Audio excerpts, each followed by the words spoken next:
From News Channel 15, you're watching News Channel 15 Tonight with Kyle Peach. This is News Channel 15 Tonight. Hi, good evening. Thanks for joining us tonight. A tornado watch in effect for all of us this evening. More on that in just a few minutes. Our top story tonight, a Paxton, Illinois man was taken into custody by the U.S. Marshals in Wayne County Monday. WFIW says 30-year-old Frank Anthony Zamir Jr. was arrested on a Sangamon County warrant for possession of a weapon by a felon. He was taken to the Wayne County Jail to await extradition.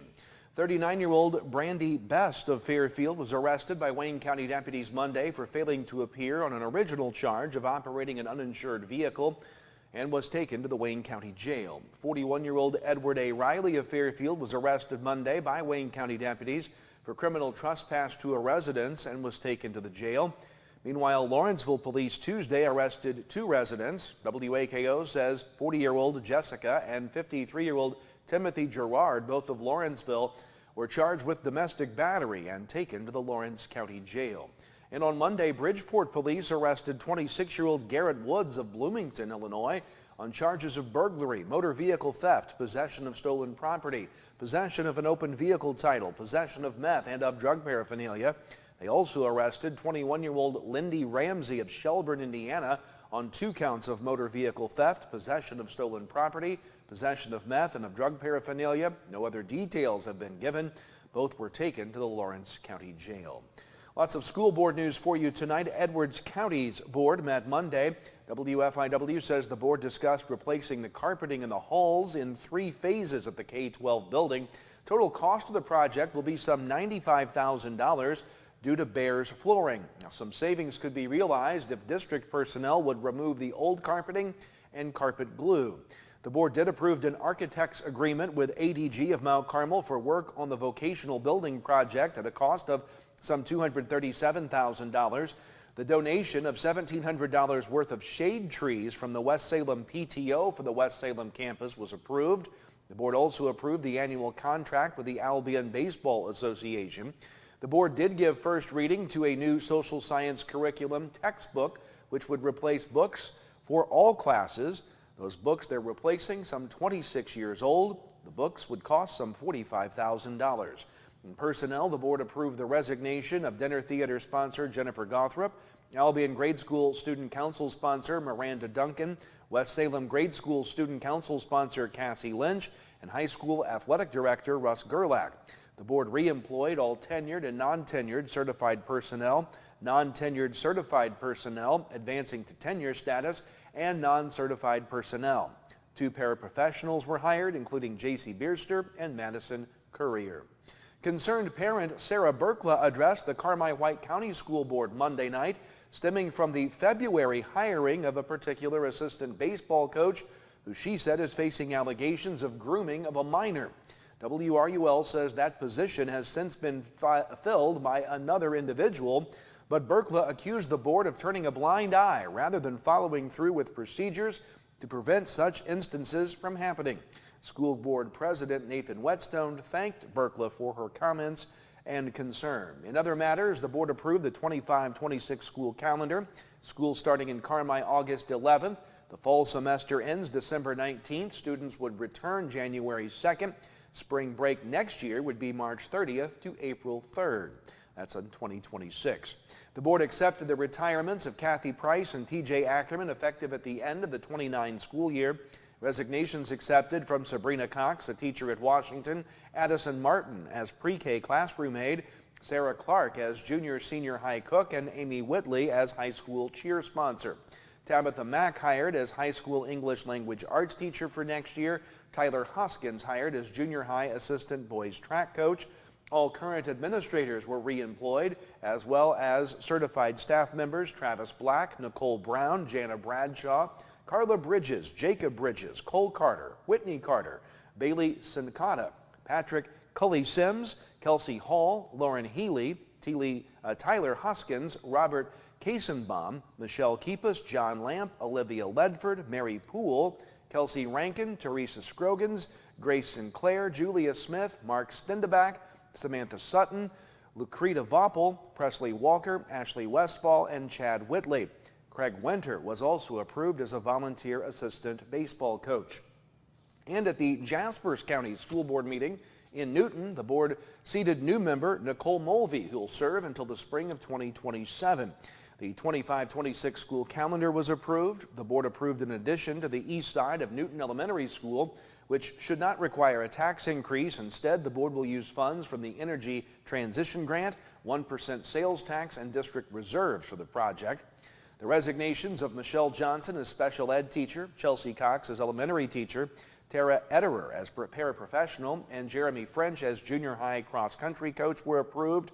The board then hired French as high school golf coach. The IHSA Board of Trustees met last night. The bid from World Strides Travel, a total of some $86,000, was approved for the trio Upward Bound education trip this year. In personnel matters, the board approved hiring Brianna Trowbridge as nursing instructor at Frontier beginning next year, Haley Breeden as director of business at OCC, Tana Coleman as interim head women's basketball coach at Lincoln Trail, Amy Tarr was moved to the dean of instruction position at Olney Central, Curtis Miller was moved to director of enrollment and community outreach, Carrie Halbert moved to director of student engagement and recruitment. An update on the previously approved honorable dismissal to voluntary separation was approved for faculty members Tyler Boyles, Lonnie Barnes, and Brian Wick effective 2025, and Jay Carter and Jane McCormick effective 2026. Special assignments for release time were approved for Lisa Rao as program director of radiography, Brittany Oakes, clinical coordinator for radiography, and Julie Dehart as MLT coordinator. District 348 Preschool for All will hold child find preschool screenings for children ages 3 to 5, April 15th through 17th.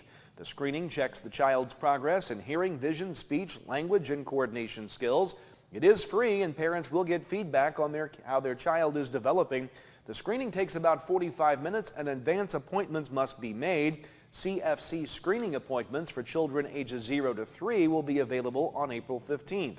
Parents should call 618-262-4623 to make an appointment. More to come, the latest on that severe weather threat tonight straight ahead, and then sports. We'll be right back. At Wabash General Hospital Senior Enrichment Center, we believe that sometimes a helping hand is all it takes for seniors to get their lives back on track. Our dedicated team of healthcare professionals are here to offer guidance and support, helping navigate the unique health and lifestyle concerns faced by seniors. Whether dealing with feelings of anxiety, loneliness, or unresolved grief, struggling with changes in mood or concentration, or coping with health-related challenges, we're here for you. Call Wabash General Hospital Senior Enrichment Center at 618-263-9116. Life doesn't slow down for busy families. From early practices to late night games, every moment matters. That's why First National Bank offers online tools to fit into your schedule no matter how hectic it gets. From mobile banking to quick check deposits, First National Bank makes it easy to keep up with life and stay on top of your finances. No matter the schedule, First National Bank keeps you in the game. Equal housing lender, member FDIC. Welcome back. Time to talk weather here tonight. The tornado watch continues for all of us here tonight. We focus in on the weather by thinking that the severe weather threat will generally start to wind down for most of us by about 8 o'clock tonight. The watches go longer than that, but we think by about 8 o'clock the bulk of the severe activity will be winding down. Wind gusts still will be the main threat tonight, up to and over 55 miles per hour in the thunderstorms. And we have that isolated tornado threat. The cool down follows the storms tonight from near 70 today for a high to the mid-40s for highs tomorrow. Numbers on the day: 66 degrees our high under cloudy skies and blustery conditions. 60 was our morning low. As we go to tape here this afternoon, no precipitation has found our gauge. Still above normal for this time of year, but that will be changing. As we put the maps for you in motion, I want to stop it here first to show you this is tonight as of the forecast for 6 o'clock this evening. There you see that line of strong to severe thunderstorms in the area. As we put the map in motion, you will see that the precipitation is going to pull out of here pretty quickly. It'll be gone, we think, again, by 8, 9 o'clock tonight. You see some snow flurries popping on the board. That could tomorrow morning, just nothing more than a flurry.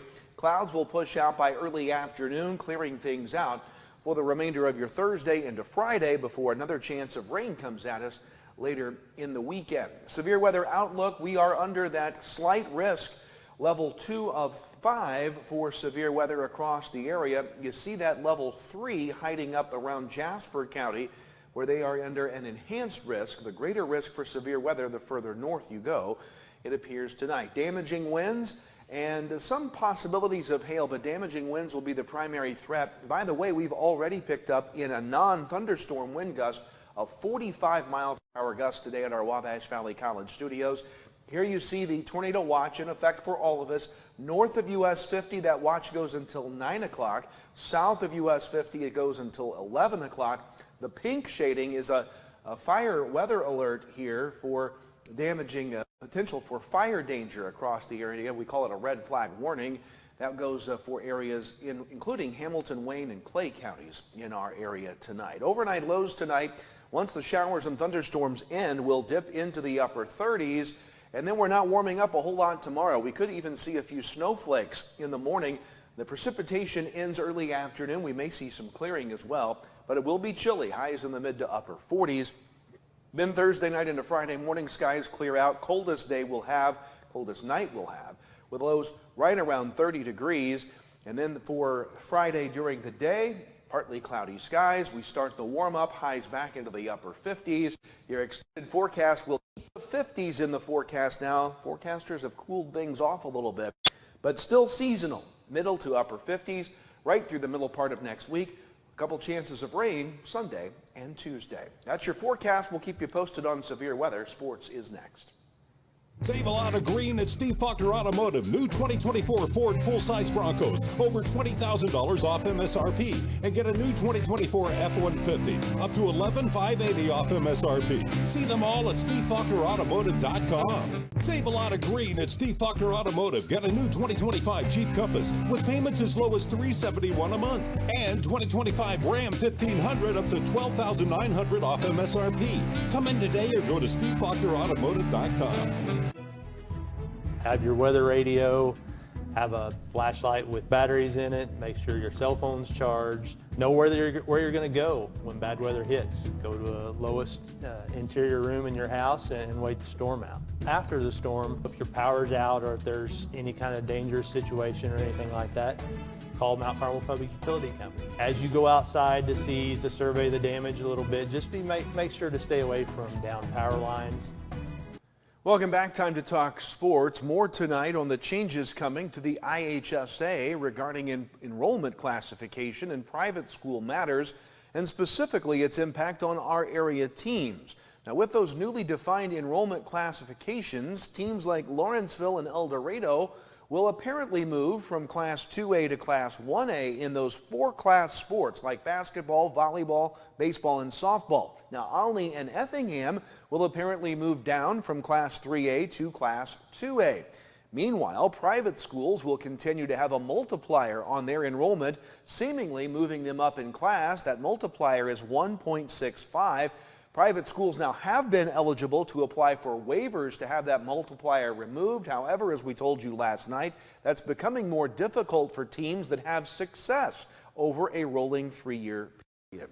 High school baseball yesterday, Mount Carmel beat Oblong 12-4. Carmi beat Benton 10-0. Fairfield over Grayville 18-3. Lawrenceville beats Red Hill 12-2. Newton over Flora 18-0. Salem beat Mount Vernon 7-6. North Clay beats Casey 3-0. High school softball, Mount Carmel beats Carmi 17-5. Olney over North Clay 19-0. Fairfield over Grayville 12-2. And Salem beats Triad 4-1. Girls high school soccer yesterday, Mount Carmel loses to Mount Vernon, Illinois 2-1. Centralia beats Salem 4-0. College baseball yesterday, Olney Central beats Wabash Valley 12-4, and Wren Lake beats Frontier 14-4. That does it for us tonight. You've got a replay of that Wabash Valley Olney Central baseball game coming up next at 7 here on News Channel 15, and we'll be here throughout the night to keep you posted on the severe weather threat. Kyle Peach from all of us at News Channel 15. Have a great night.